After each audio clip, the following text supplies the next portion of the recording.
Welcome back friends. आइए ले चलता हूँ आप सभी को हमारे बोनसाई दुनिया में, जहाँ हम कुछ प्लांट्स पे रेगुलर काम करते हैं। तो बने रहे हमारे साथ इन सभी का आनंद लेने के लिए। तो इस प्लांट का हमने बैक बडिंग किया था दोस्तों। आप देख सकते हैं न्यू शूट्स आ गए हैं और नीचे वाला लीफ हम निकाल रहे हैं। अब जो एक लीफ छोड़ा था उस लीफ को अब निकालने की वक्त आ चुका है। तो रेगुलर पत्तों पे या हमारे प्लांट के ग्रोथ पे नज़र बनाई रखनी है। और एक काम और भी कर सकते हैं, यहाँ बैक में जो बचा हुआ स्टेम होता है उसी से रिवर्स टेपर से क्रिएट हो जाता है। जब ये ब्रांच वाइगोर करने लगेगी तो यहाँ बल्ब बनने लगेगा, वो ना हो इसलिए हमें इस तरह से इसको पीछे से काट लेना है, जो डंठल बचा हुआ था उसको, जिससे प्लांट के शेपिंग में कोई दिक्कत नहीं होनी चाहिए। और यहाँ जितनी ब्रांचें चाहिए उतनी है ही। तो अब ये प्लांट के शक्ल में नज़र आने लगेगा 1-2 सालों में। अब उसकी ब्यूटिफिकेशन तभी होती है जब इस लैंडस्केप के अंदर मोस जमा हो। तो मोस लाया हूँ मैं, वो रख देता हूँ। तो इस तरह पतले लैंडस्केप में अगर मोस लगाना है तो मोस की परत थोड़ी सी पतली, यानी हम जब मॉस कलेक्ट करते हैं तो उसके साथ कुछ मिट्टी लगी होती है। उस मिट्टी की परत अगर मोटी हो, ये पतली है तो चलेगी, तो उसको हमें स्क्रैप कर लेना है नाइफ से। तो ये तो चल जाएगी, तो उसे रख देते हैं। तो अलग अलग डिफरेंट वेराइटीज़ की मॉस मिलती है दोस्तों, और उसी से यहाँ नेचुरल लुक ऐड होगा, आप देख ही सकेंगे।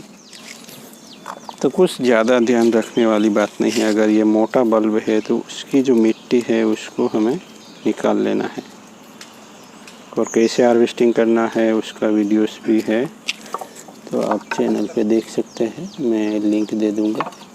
ये यहाँ सेटल हो जाएगी बहुत ही अच्छी तरीके से। तो चलिए मैं लगा लेता हूँ। तो दोस्तों मॉस अप्लाई कर दी गई है। अब उसको थोड़ा शावर देना होगा।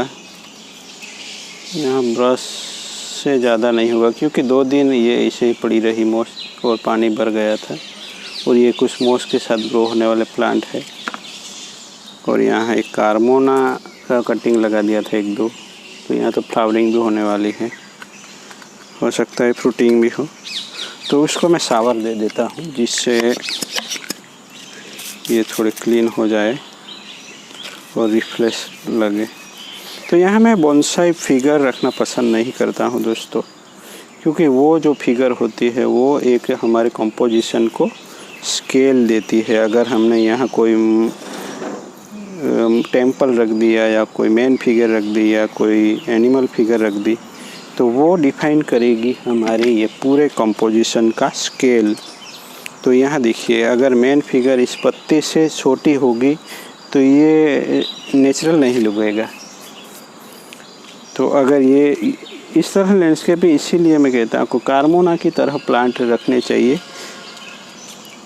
तो आप अगर कार्मोना की तरह छोटे पत्ते वाले प्लांट हो, जूनिपर हो, तो आप उसमें मेन फिगर रख सकते हैं।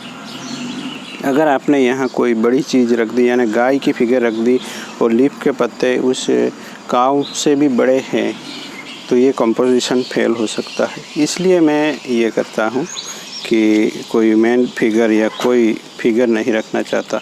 और ड्रामा क्रिएट करने के लिए यहाँ मैंने किसी ने ध्यान दिया हो तो यहाँ एक मोस वाली लकड़ी फिट की है, कुछ फंगस वाली, तो उसकी वजह से कुछ और नेचुरल लुक आएगा, पर इतना फोकस नहीं हो रहा है। ये रूबरू देखेंगे तो ही पता चलेगा। तो यहाँ एक फ्लावरिंग बर्ड्स भी बैठा है कार्मोना के, और ये भी इसका कंपेनियन रहेगा। अगर इस तरह का कंपोजिशन बना लेते हैं तो ज़्यादा उसमें बहुत टाइम लगता है रिपोर्टिंग वगैरह करने में। इसी तरह उसको सेट करना है छोटा सा प्लांट की तरह, 100 इंच साइज़ में।